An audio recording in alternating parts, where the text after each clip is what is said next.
Buenas tardes con todos. Muchas gracias nuevamente en participar de estos viernes científicos. En esta ocasión en línea, debido a la cuarentena que estamos sufriendo actualmente por indicación del presidente de la República. Para la presentación de hoy día tenemos a un invitado especial que es Matías Bull. Él es un profesor de las ciencias climáticas. Él trabaja en el Departamento de Ciencias Atmosféricas y Ambientales de la Universidad de Albany. Su especialidad o los cursos que él enseña es variabilidad climática y predictibilidad climática, paleoclimatología, tópicos de la especialidad de ciencias ambientales y otros cursos de esas especialidades. Las investigaciones en que Matías ha venido realizando son en el área de cambio climático del pasado, presente y futuro, principalmente en los trópicos.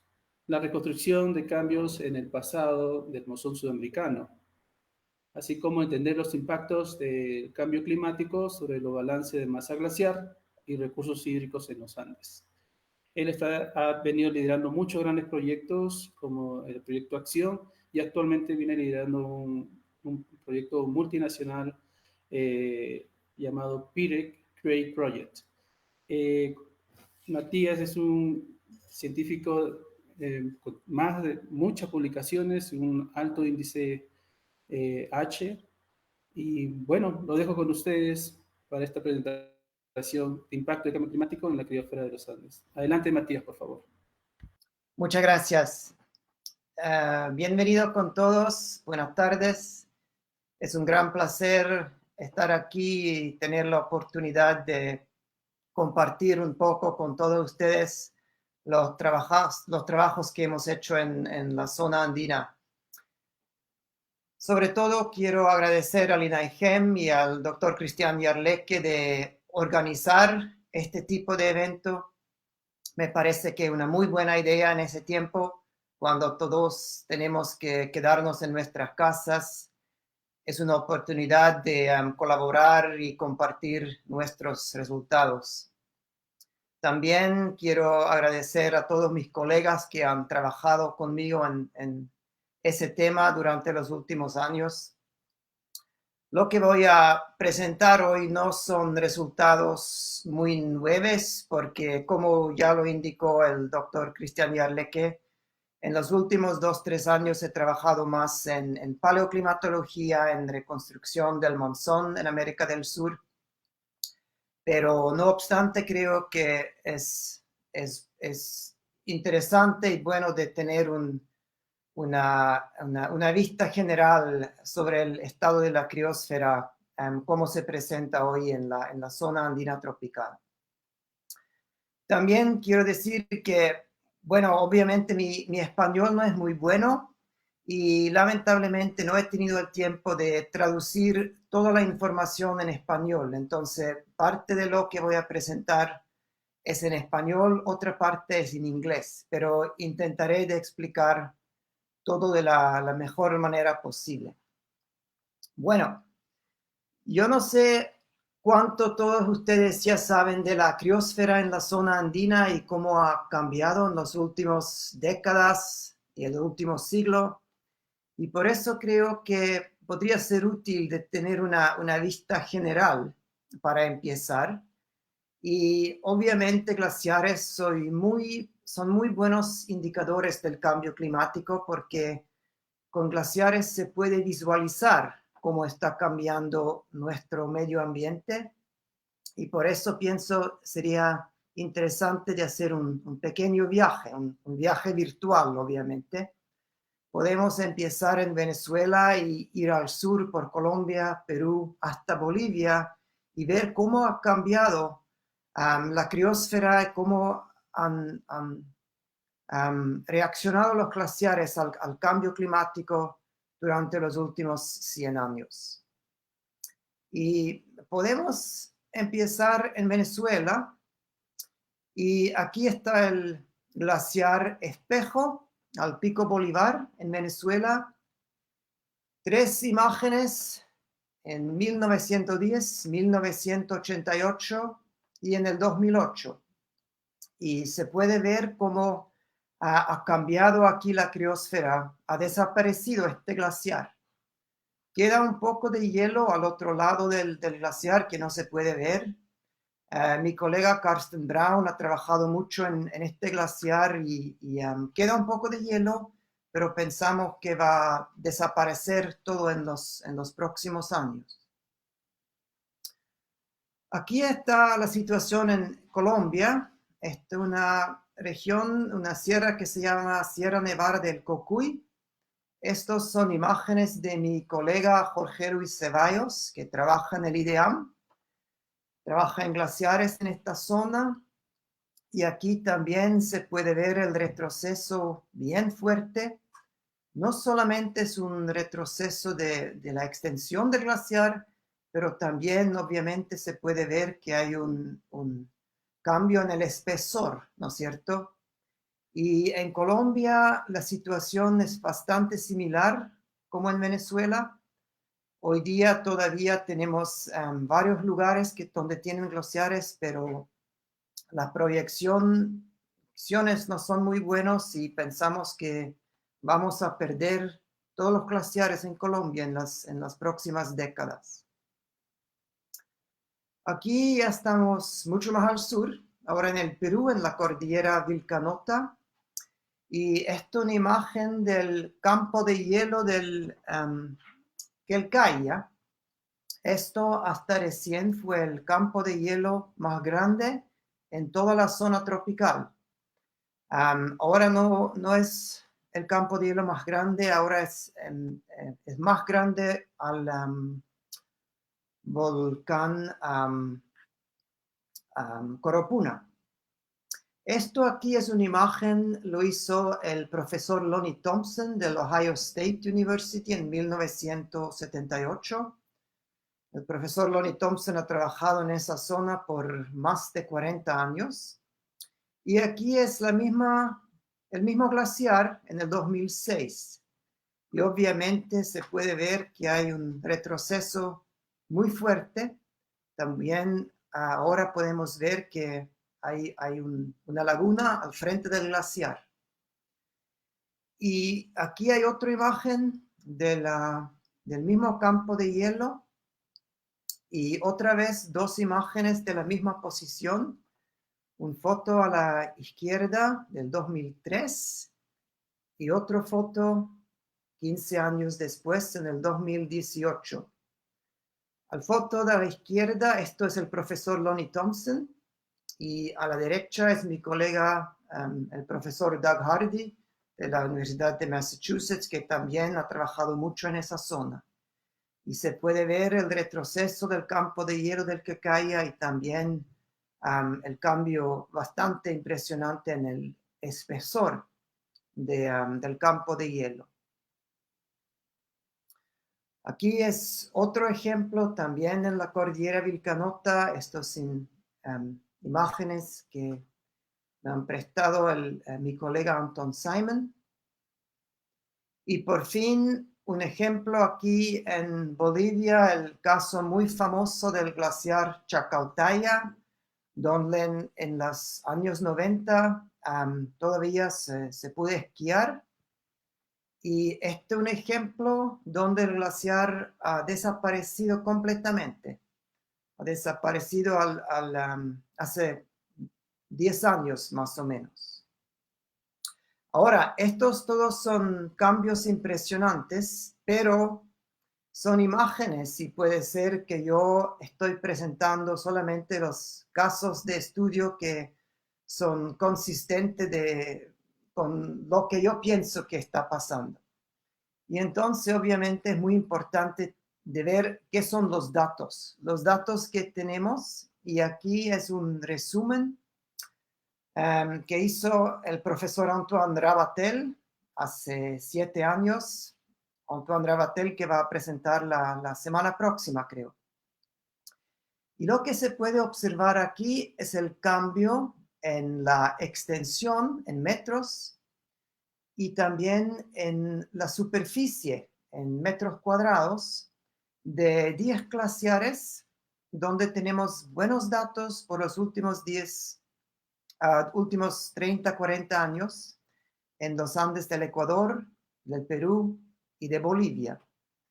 Y obviamente se puede ver que todos los glaciares tienen una tendencia negativa bastante fuerte en las últimas décadas, es decir, que hay una reducción en la superficie y también en la extensión de los glaciares por toda la zona.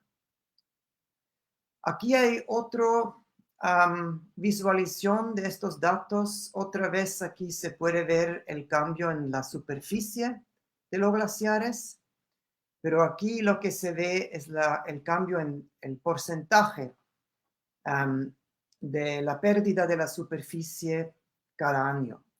Y cada país aquí se muestra en un otro color. Por ejemplo, los glaciares del Perú aquí son en verde, pero la línea más importante aquí es la línea negra, porque esto muestra el cambio por toda la zona de los Andes tropicales, el promedio. Y se puede ver que ahora estamos perdiendo más de 2% en la superficie de los glaciares cada año. Bueno, estos son análisis bastante fácil de hacer. El cambio en la superficie o en la extensión del glaciar son medidas que se pueden hacer con imágenes de satélites, pero no nos dan una indicación muy buena del estado de los glaciares. Para analizar esto, tenemos que saber cómo ha cambiado el balance de masa es decir, cómo ha cambiado la acumulación y la ablación sobre el glaciar. Y es lo que se presenta aquí, otra vez por glaciares en Bolivia, Perú, Ecuador y en Colombia, y el promedio por toda la zona de los Andes tropicales otra vez se muestra en la línea negra, y el balance de masa se mide en metros de equivalente de agua, y se puede ver que estamos perdiendo entre 0.7 y 0.8 metros de equivalente de agua cada año. Y esta pérdida es más que a nivel global. La pérdida a nivel global se muestra en la línea marrón. Bueno, estos son resultados importantes, pero ya estos son estudios que se hicieron hasta 7, 8 años atrás. Entonces es importante también tener una vista más reciente. Y es lo que se puede ver aquí, es ahora un resumen de la pérdida del balance de agua, otra vez en metros de equivalente de agua, entre el año 2000 y 2018. Entonces, todos los círculos rojos que se pueden observar aquí en ese mapa indican la pérdida, ¿no es cierto?, en metros de equivalente de agua por año. Y se puede observar que en la zona tropical estamos perdiendo entre 0.4 hasta casi 2 metros cada año. También a la izquierda, estas barras rojas indican la pérdida en el balance de masa por diferentes zonas latitudinales, y se puede ver que la pérdida es la más alta en Patagonia, en el sur, pero también en el Perú estamos perdiendo entre 0.5 hasta 0.8 metros cada año.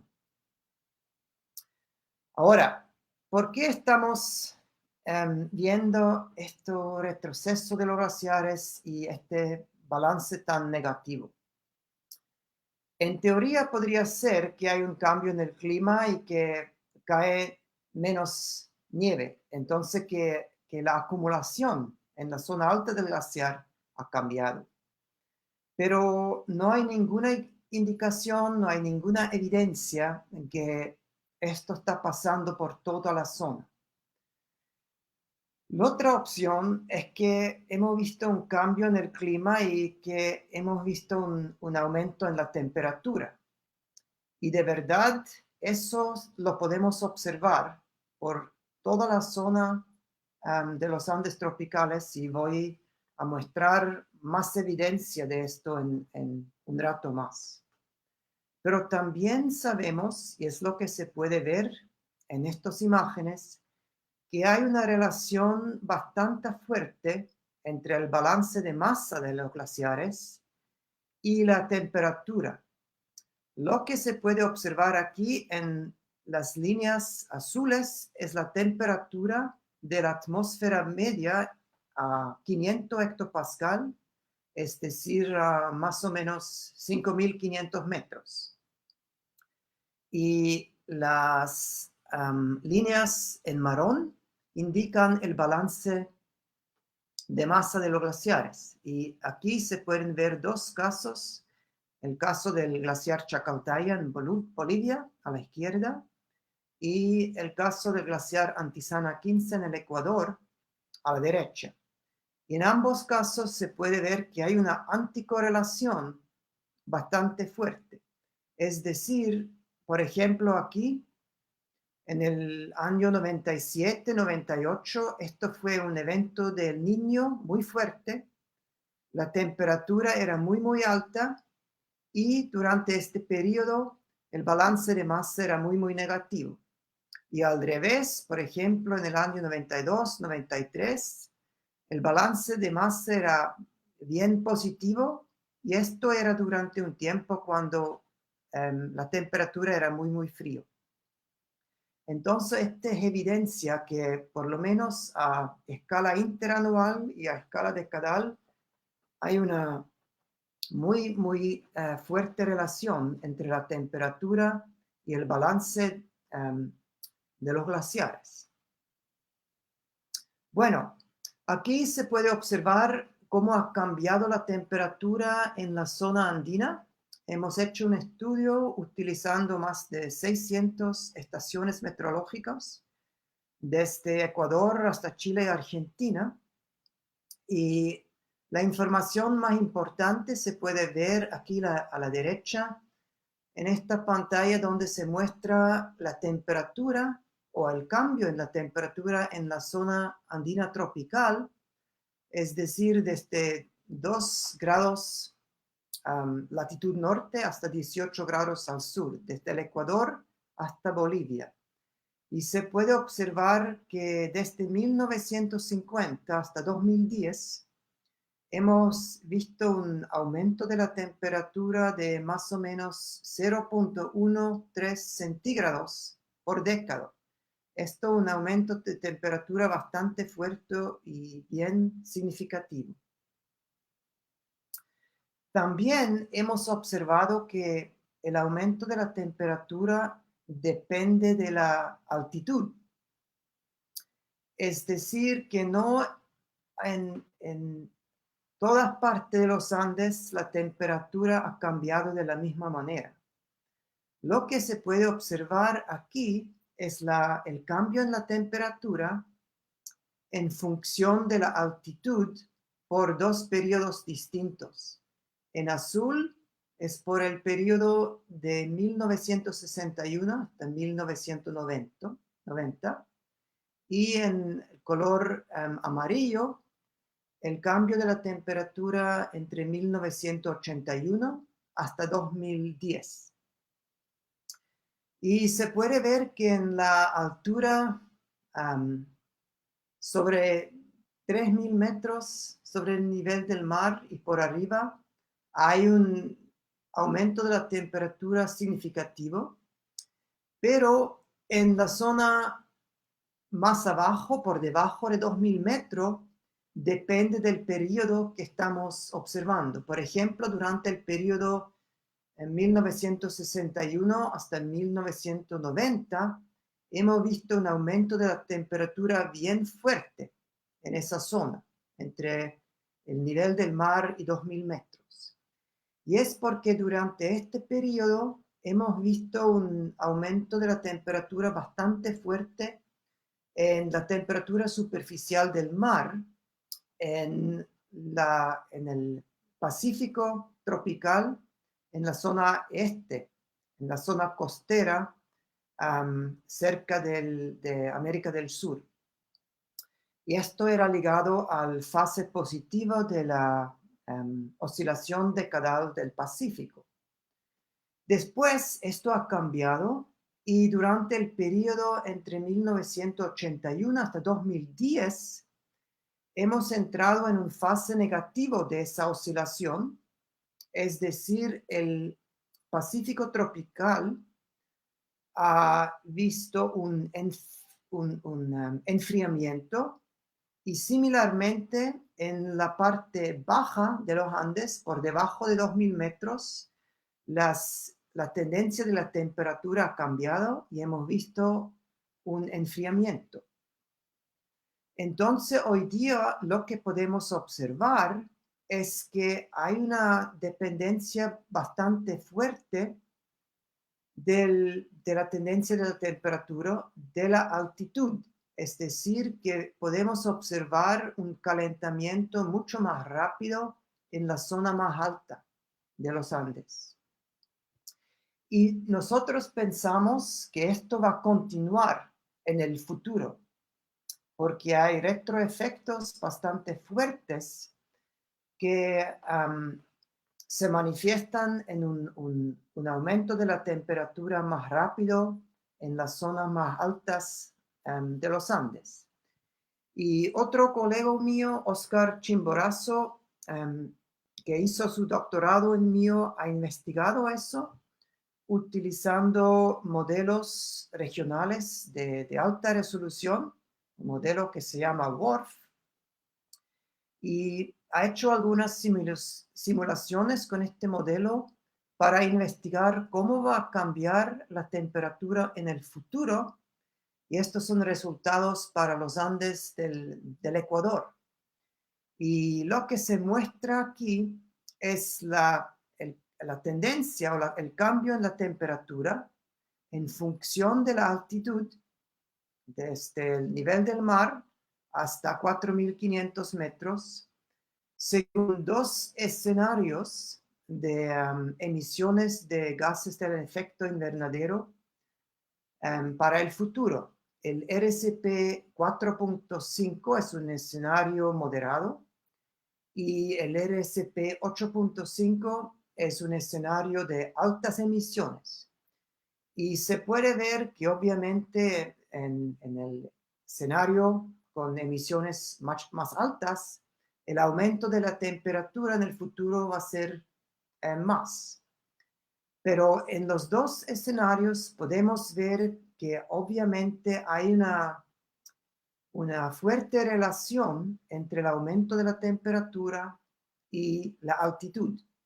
Y el aumento de la temperatura más fuerte lo vamos a observar en la zona más alta andina. Los colores verdes y amarillos aquí, estos son tendencias por la parte este y oeste de los Andes, pero en general los resultados no son tan diferentes. Pero en general, por la zona andina, al fin del siglo XXI, pensamos que la temperatura va a aumentar entre 1 hasta 5 grados, más o menos. Y otra vez, esto obviamente depende del escenario. Entonces, lo que se muestra aquí en color roja es un escenario RCP 8.5, entonces de altas emisiones, y en color azul, el RCP 4.5 es un escenario mucho más moderado. Entonces la incertidumbre es bastante grande. Pero hay otros impactos que creo son muy importantes y tal vez lo olvidamos un poco y lo quiero mostrar con esta figura aquí. Eso también son resultados hechos con un modelo regional de alta resolución. Lo hizo otro estudiante mío, Rocío Urrutia, que ahora es profesora en la Universidad Austral en Valdivia, en Chile. Lo que se puede observar aquí son proyecciones de cómo va a cambiar la temperatura en la zona andina según tres modelos. Una simulación para el pasado reciente en azul y dos simulaciones para el futuro. En verde es una simulación para el fin del siglo en un escenario con emisiones moderadas, y en rojo es una simulación para el futuro según un escenario de altas emisiones de gases del efecto invernadero. Y obviamente lo que se puede ver en el futuro, en los dos escenarios del futuro, las temperaturas son mucho más altas. Esto no es una gran sorpresa. También se puede observar que en el escenario de altas emisiones, en el escenario A2, la variabilidad interanual es más grande, es decir, la distribución de la temperatura es más amplia. Tengo que decir que cada una de esas líneas verticales que se pueden ver representa la temperatura media por un año. Pero lo más importante de esa figura es lo que no se muestra aquí.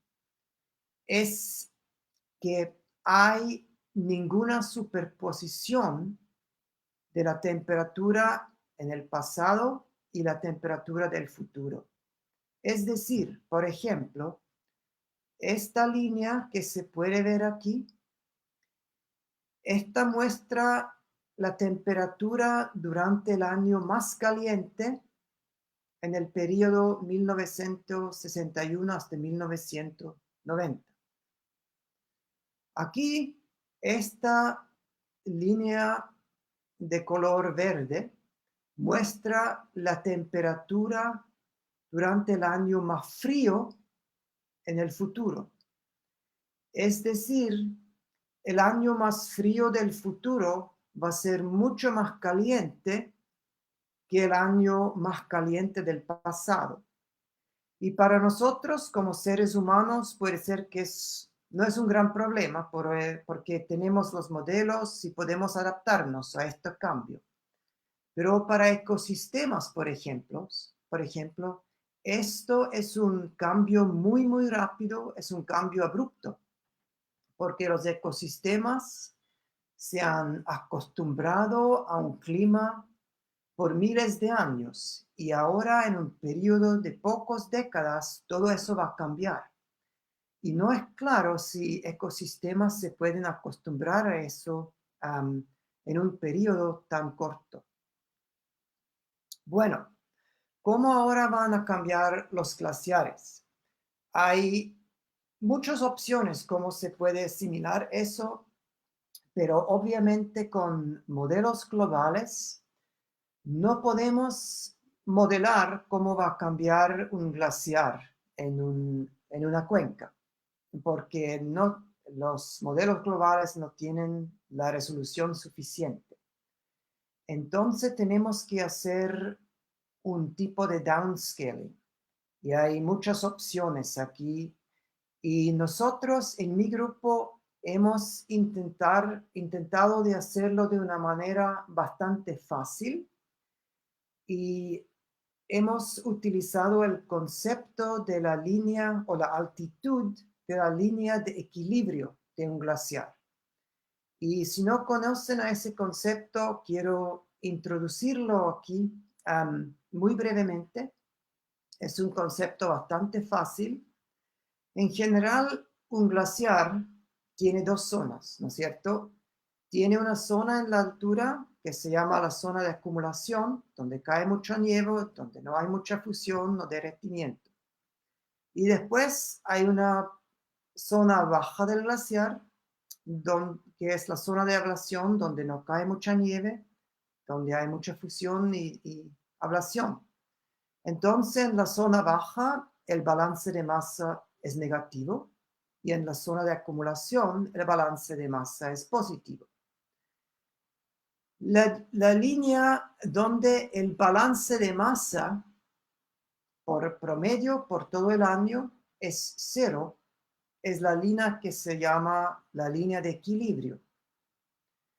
Y se puede utilizar esta línea de equilibrio como un indicador, porque una vez que esa línea de equilibrio sube por arriba de la zona más alta del glaciar, es una indicación que el glaciar va a desaparecer, porque una vez que pasa eso, el glaciar ha perdido toda su zona de acumulación. Y eso se puede ver en esa animación que hizo mi colega Georg Kasser. Pueden ver 3 glaciares aquí en 3 montañas y también pueden ver la altitud de la línea de equilibrio que se llama ELA. Y como cambia esa línea de equilibrio, hay un ajuste en la extensión de los glaciares. Y obviamente una vez que la línea de equilibrio pase por encima de una montaña, esta montaña va a perder su glaciar. Y ahora podemos utilizar este concepto porque esa línea de equilibrio en un glaciar tiene una relación bastante fuerte con la isoterma de 0 grados. en la atmósfera, que se llama la freezing line en inglés. Y esto se puede mostrar aquí utilizando los datos de 3 glaciares en la zona andina. En rojo son datos del glaciar Songo en Bolivia. En verde el glaciar Artesondraju en la Cordillera Blanca en Perú. Y en azul del glaciar Antisana 15 en el Ecuador. Entonces lo que se puede observar aquí es la variabilidad de un año al otro en la altitud de la línea de equilibrio y relacionado a la altitud de esa isoterma de 0 grados, la freezing line. A la izquierda hemos utilizado datos de análisis del NCEP-NCAR, que es un producto de los Estados Unidos, y a la derecha los datos ERA Interim, que es un producto europeo. Pero en ambos casos se puede ver que hay una relación bastante significativa y bastante fuerte. Y ahora podemos utilizar esta relación porque podemos ver en proyecciones del futuro de modelos climáticos cómo va a cambiar esta isoterma de 0 grados, y esto entonces nos da una indicación cómo va a cambiar la altura de esa línea de equilibrio. Y antes de mostrar eso, solamente quiero decir que ya podemos observar este cambio en el pasado y hoy día en el presente. Aquí se muestra el aumento en la isoterma de 0 grados en la atmósfera sobre la Cordillera Blanca a la izquierda y la Cordillera Real en Bolivia a la derecha. Y en ambos casos pueden ver que en los últimos 50 años esta línea de la isoterma o la altitud de la isoterma de 0 grados ha cambiado en altura casi 30 metros, entre 25 y 30 metros cada década. Y ahora podemos ver cómo va a cambiar en el futuro, por ejemplo, en el campo de hielo de Quelcaya. Y he elegido este campo de hielo porque aquí tenemos muy buenos datos. En el año 2004, mi colega Doug Hardy de la Universidad de Massachusetts y yo hemos instalado una estación meteorológica automática encima, en el punto más alto de este campo de hielo. Y entonces tenemos datos de 15 años, datos horarios de todos los variables meteorológicos de esta estación. Aquí, por ejemplo, pueden observar la acumulación y la ablación en este campo de hielo. Cada línea aquí muestra la pérdida y el aumento de la altura del glaciar por un año. Por ejemplo, pueden ver que normalmente empieza a nevar en esa zona en fin de octubre, en noviembre. Después nieve más o menos constantemente hasta marzo y abril. Y después empezamos con el periodo seco. Y en el promedio hay una acumulación más de menos de 2 metros en esa zona cada año. Pero no todos los años. Por ejemplo, hay un caso muy interesante aquí. Esa línea roja. Esto muestra la acumulación durante el fuerte El Niño de 2015-2016. Y pueden ver que durante este año hidrológico, desde julio hasta el próximo junio, la acumulación total era 0. No hemos tenido ninguna acumulación durante este año del Niño en la parte más alta de este campo de hielo. Bueno, ahora, ¿cómo va a cambiar la línea de equilibrio en este campo de hielo en el futuro? Estos son resultados del trabajo del doctor Christian Jarlecke, que hizo junto conmigo en mi grupo hace 2 años. Y aquí se puede ver el aumento en esa línea de equilibrio en el futuro en 2 escenarios. Otra vez en rojo es el escenario de alta emisiones y en verde un escenario de emisiones más moderadas. También se puede ver la variabilidad interanual observada en la línea negra y muy importante aquí en la línea azul, esto es la altitud máxima, es el punto más alto de este campo de hielo. Es decir, una vez que la línea de equilibrio pasa por arriba de este punto más alto del campo de hielo, este campo de hielo, este glaciar, ha perdido su zona de acumulación. Es decir, hemos llegado a un punto irreversible donde vamos a perder este campo de hielo. Y pueden ver que según el escenario de altas emisiones, vamos a sobrepasar este punto una vez en la segunda parte del siglo XXI, 2050-2060. Hemos hecho el mismo análisis por otros glaciares. Aquí, por ejemplo, es el caso del glaciar Antisana en el Ecuador, o sea, el glaciar Antisana 15.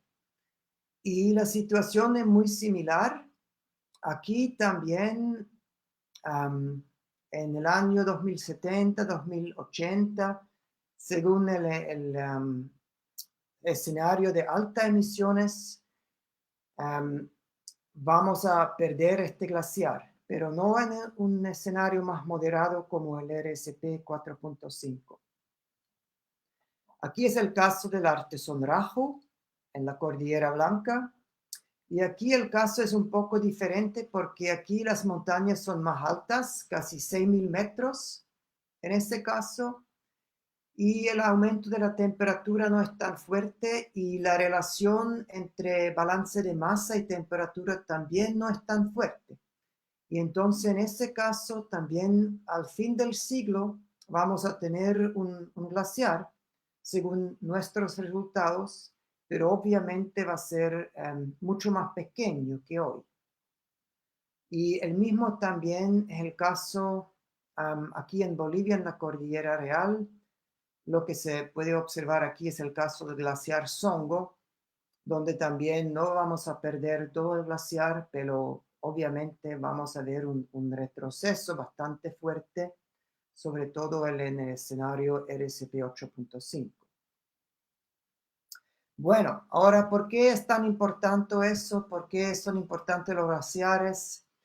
Hemos hecho un trabajo hace algunos años a nivel internacional, un resumen de todos los impactos. No quiero ir en detalle aquí, pero obviamente cuando hay un retroceso de glaciares podemos ver impactos bastante fuertes hidrológicos, también geomorfológicos, también con amenazas y peligros asociados al retroceso de los glaciares. Después podemos ver impactos a ecosistemas, también impactos sociales y económicos, obviamente. Y al fin tenemos que buscar medidas de adaptación, como hacemos la gestión de agua, por ejemplo. En la zona andina, creo, algunos de los impactos más importantes, obviamente, tienen que ver con uso de agua, acceso a recursos y distribución de recursos de agua, también amenazas naturales ligado a retroceso de glaciares, impactos ecológicos, impactos sociales, económicos. En algunas zonas de los Andes, probablemente también impactos ligados al turismo y en algunas zonas impactos a poblaciones indígenas y sus vistas o sus percepciones culturales en esa zona. No quiero ir en detalle con todo eso, no me queda el tiempo, pero solamente quiero decir unos puntos que me parecen claves relacionados al uso de agua. Obviamente los glaciares pueden ser muy importantes, pero hay que darse cuenta y no olvidar que depende todo eso de la distancia. Si uno vive cerca a una cuenca donde hay un glaciar muy grande, obviamente el impacto puede ser muy fuerte. Pero poblaciones que viven a una distancia bastante grande o digamos en la zona costera, probablemente los impactos no van a ser tan grandes. También, obviamente, depende si hay otros reguladores que podrían servir y funcionar como reguladores similarmente como un glaciar. Para um, mostrar un ejemplo, por ejemplo, en Colombia o en Ecuador, tenemos bofedales que también pueden servir como estos servicios ambientales porque son reguladores en una manera muy similar como un glaciar y por eso los glaciares no son tan importantes en Colombia o en Ecuador con respecto a los recursos hídricos. También es muy importante cuál es el periodo seco.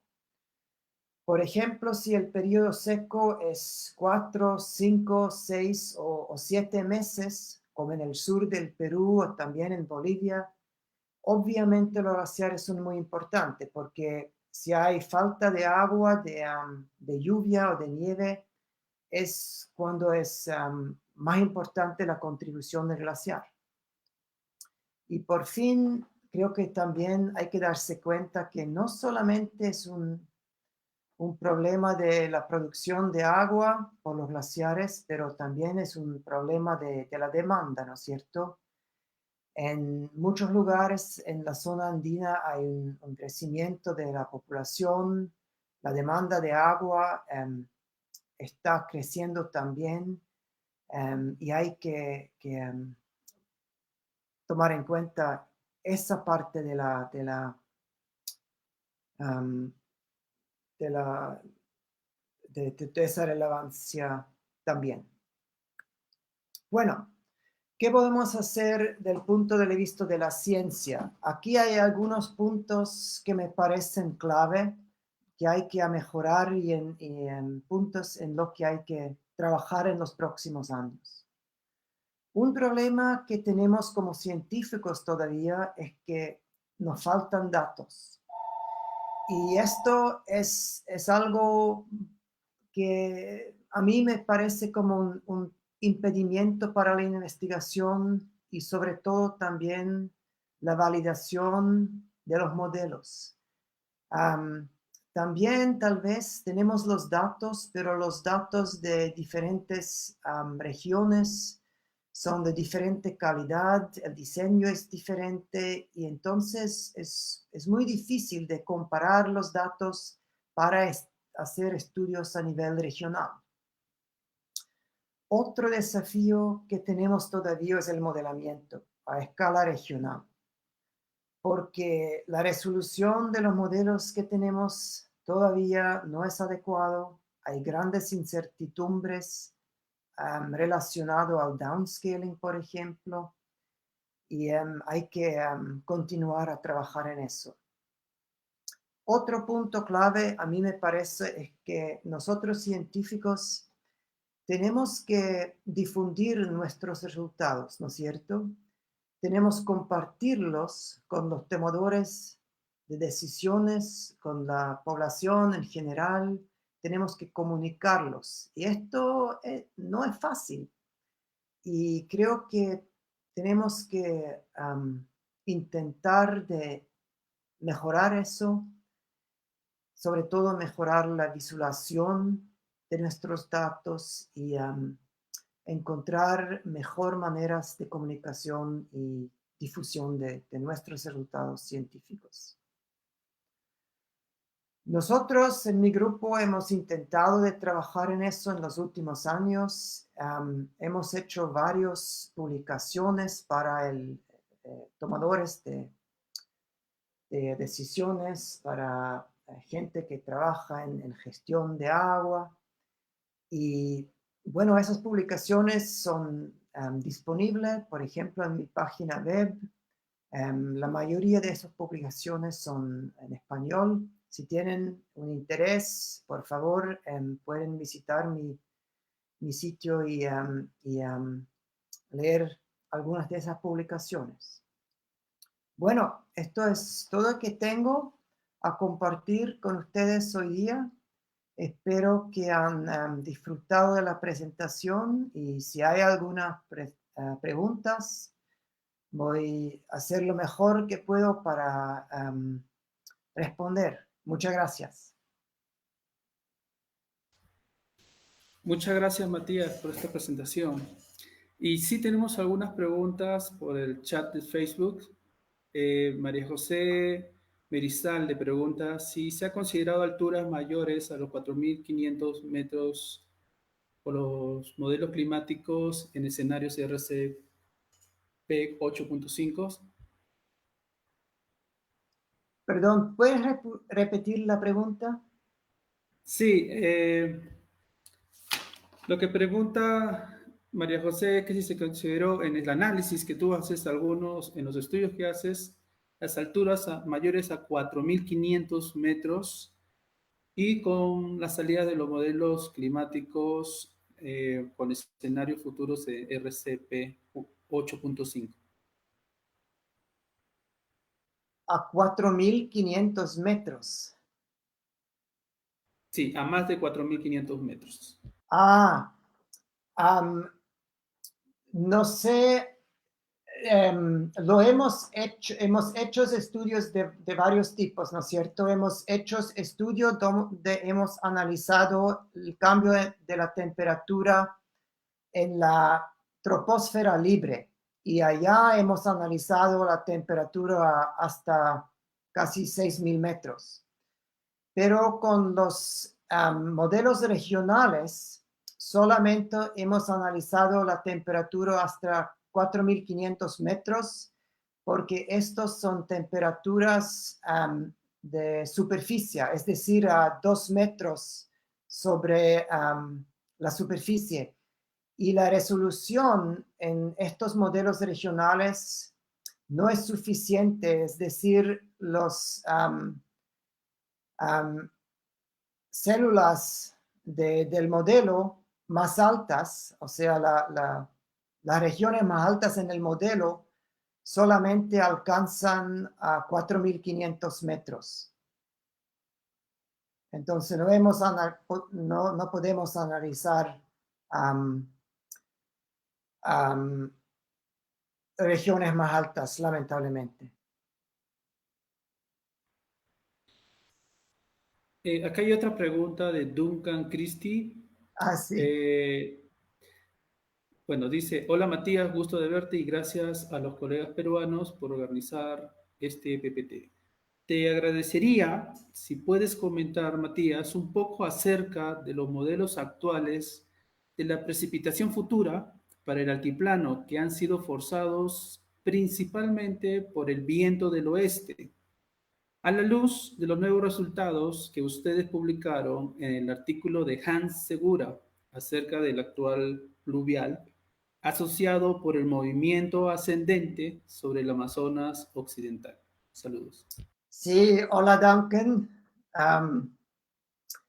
Gracias por la pregunta. Sí, de verdad, algunos trabajos que han hecho yo y también mi colega René Garot mostró que había una relación bastante fuerte en el altiplano entre precipitación y la dirección del viento a nivel de 200 hectopascales. Es decir, que hay vientos del este hay mucho más lluvia y cuando hay vientos del oeste, el clima es mucho más seco. Y los modelos o las proyecciones para el futuro nos muestran que hay un fortalecimiento de los vientos del oeste.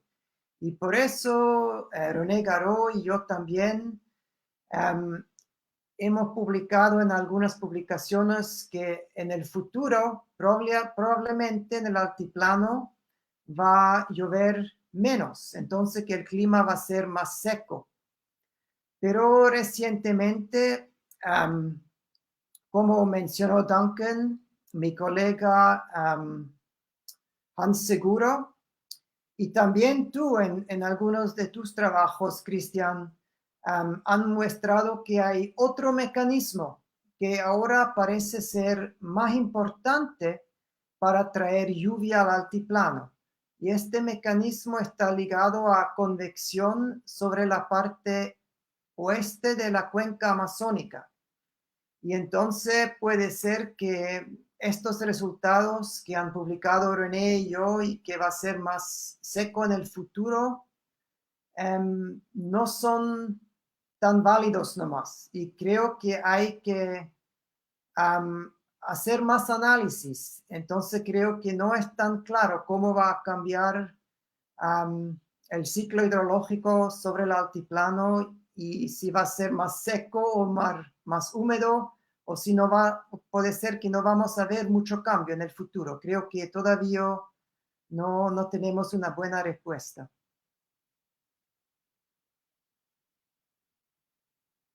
Ok, Violetus Amoenus pregunta, ¿todos los glaciares que han estudiado tienen la misma pendiente para para la relación de la altitud de la ELA y la altitud de la isoterma de congelación? ¿Han encontrado diferencias en esa pendiente entre lugares diferentes? Sí, es una muy buena pregunta. Sí, de verdad, la pendiente, o sea, la relación es un poco diferente en distintos lugares. Y es porque en la zona intertropical, digamos en Ecuador, por ejemplo, los glaciares en general tienen que mostrar una relación más fuerte con cambios en la temperatura y entonces con esa isoterma de 0 grados.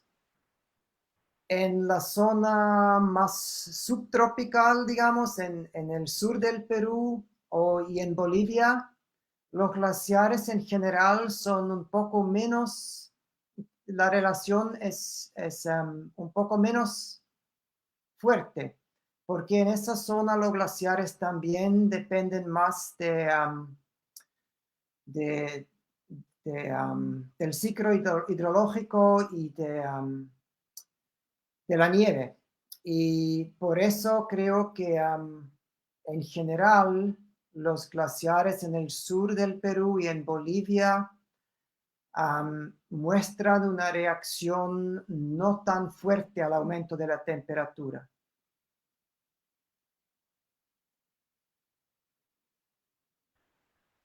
Muy bien, aquí hay una pregunta de Cristian Torres.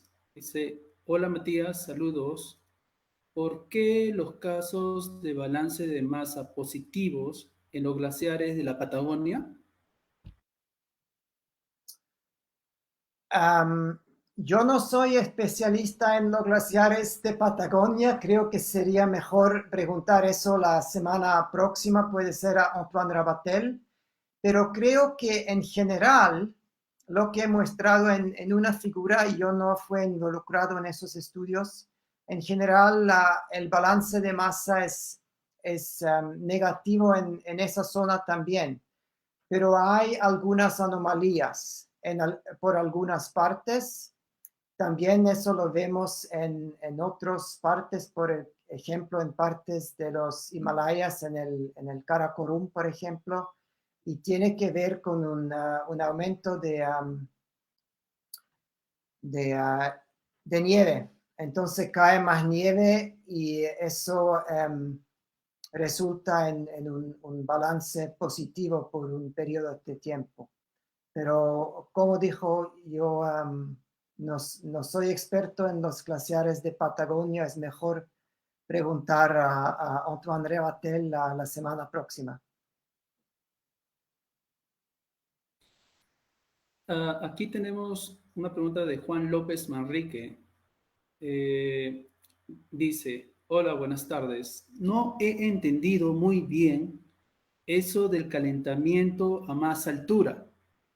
Estoy estudiando ingeniería ambiental y lo que me están enseñando es que a más altitud hay menor temperatura y he entrado en duda. ¿Me podrían aclarar esta duda, por favor? Sí, si he bien entendido, la duda es por qué hay un calentamiento más fuerte en la zona más alta, ¿correcto? Sí, Sí, ya. Sí, es una buena pregunta. Hay varios retroefectos que contribuyen a eso. El efecto más importante tiene que ver con el vapor de agua que tenemos en la atmósfera y que el vapor de agua es un gas muy fuerte del efecto de invernadero y esto afecta al calentamiento de la atmósfera más en la parte alta de la atmósfera, porque allá es más frío, hay menos vapor de agua y porque la concentración del vapor de agua es menos, si uno aumenta la concentración, um, relativamente es un aumento más alto. Es un poco complicado, pero en general, aumentar vapor de agua en, en un ambiente más frío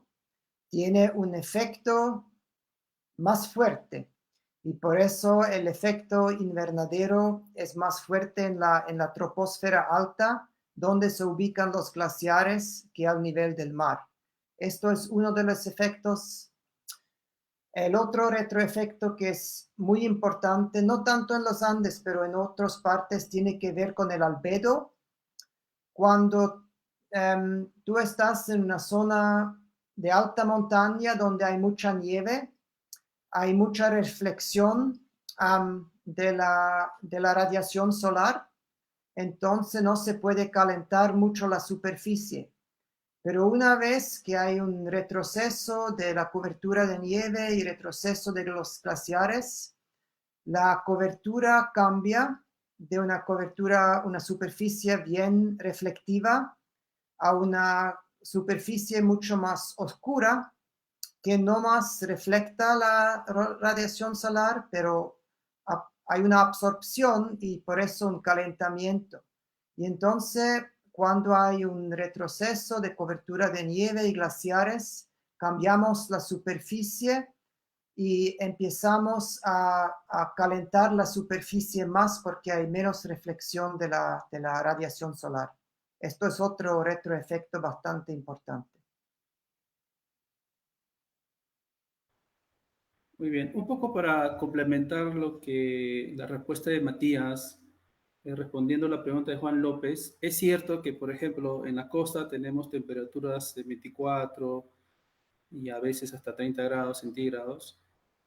Y en la parte andina tenemos temperaturas, en los picos sobre todo, podemos llegar a 4 grados centígrados donde, o menos, donde hay nieve. Pero lo que está comentando Matías son cambios, no es el valor absoluto. Entonces son cambios y el cambio significativo de la temperatura se están dando en los Andes.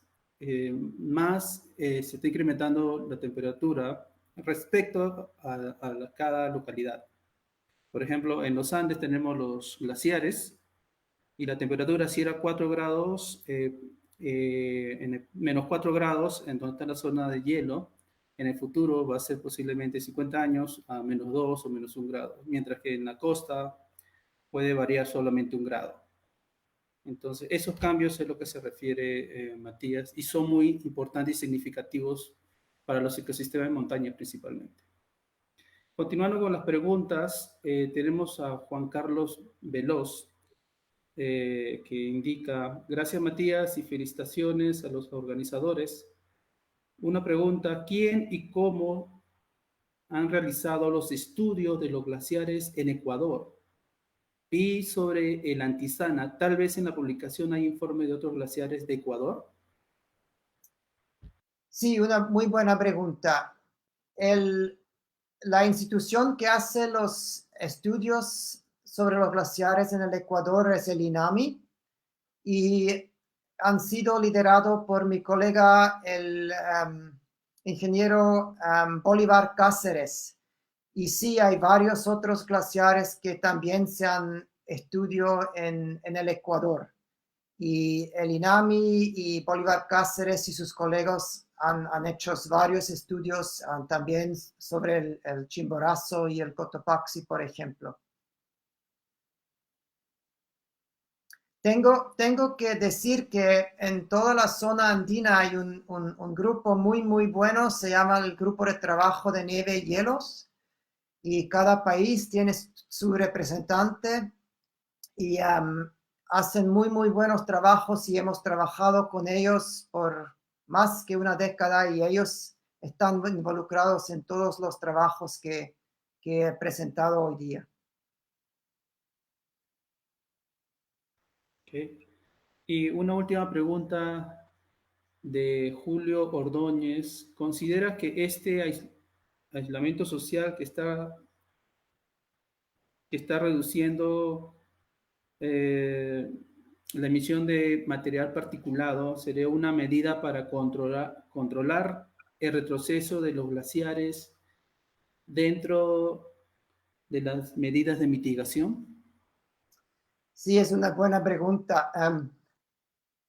Hay ninguna duda que durante este periodo a nivel global hay una disminución de las emisiones, pero probablemente una vez que esta situación se convierte a la situación normal, va a aumentar otra vez. Y en este momento hay una disminución porque estamos en nuestras casas, no podemos viajar, hay menos emisiones de transporte. Entonces no creo que hay un impacto a largo plazo, porque hemos visto eso también en el pasado. Por ejemplo, en el 2008, 2009 había no sé cómo se llama en español, una recession económico. Y hemos visto también una reducción, pero duró un año nomás y después han aumentado los gases del efecto invernadero otra vez. Entonces creo que no es una solución permanente. Y acá hay una última pregunta de Jorge Luis Ceballos, que es una pregunta que también quería hacer, pero aquí Jorge Luis fue hecho por mí. ¿Cómo es el efecto de la cuenca amazónica en los glaciares andinos actualmente? Sí, hola Jorge Luis. Muy buena pregunta. Bueno, tiene varios efectos. Obviamente, toda la nieve que cae en la zona andina viene de la humedad viene de la cuenca amazónica.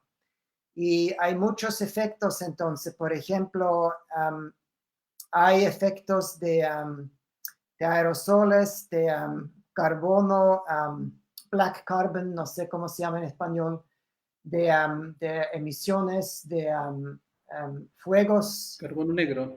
Carbón negro, sí. Entonces la deforestación, por ejemplo, es un desafío bastante grande y no sabemos en este momento cómo va a afectar a los glaciares, pero es algo que hay que estudiar más y,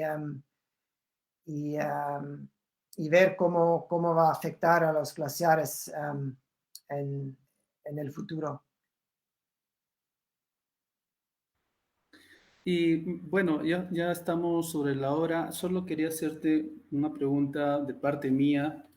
Era, Actualmente, ¿cuál es la relación entre los mecanismos del fenómeno del Niño con el clima de los Andes tropicales? Muy buena pregunta. Creo que en general no ha cambiado tanto la relación entre los dos. En general, todavía en la zona andina, durante fenómenos El Niño, vemos un aumento de la temperatura, una disminución de la precipitación. Entonces, al revés del impacto que vemos en la zona costera, donde hay un aumento de la precipitación. Pero lo que tenemos que investigar mucho más es cómo va a cambiar el comportamiento del fenómeno El Niño en el futuro, ¿no? Porque ahora sabemos que hay varios tipos de niño, ¿no? Hay el, digamos, el niño tradicional, hay el niño modoki, también hay el niño costero, ¿no es cierto? Y todos esos tipos de niños tienen impactos algo distintos en la zona andina, como lo mostró en una publicación reciente mi colega Juan Zulca. Entonces, en este momento creo que no sabemos muy bien cómo va a cambiar este fenómeno del niño. ¿Vamos a tener más fenómenos del niño costero o más el niño modoki o el niño central? Esos son preguntas muy, muy importantes que hay que estudiar y yo por lo menos no sé, no tengo una buena idea cómo va a cambiar en el futuro. Ok, muchas gracias, Matías, por responder todas estas preguntas de todos los participantes en línea. Muchas gracias por esta presentación. Realmente nos sirve de mucho para saber cómo nos está afectando el cambio climático, cómo es el cambio climático natural y cómo nosotros también estamos preparados como científicos para responder a las necesidades de las poblaciones. Te agradezco una vez más y invito a todos a seguir con las charlas en línea todos los viernes, de Viernes Científicos desde INAIGEM, virtualmente, porque estamos actualmente en cuarentena en el Perú. Y la próxima presentación será de Antoine Rabatel. Será a las 9 de la mañana el próximo viernes 17 de abril. Muchas gracias otra vez, Matías. Muchas gracias, Cristian. Muy amable. Gracias. Okay. Hasta luego con todos.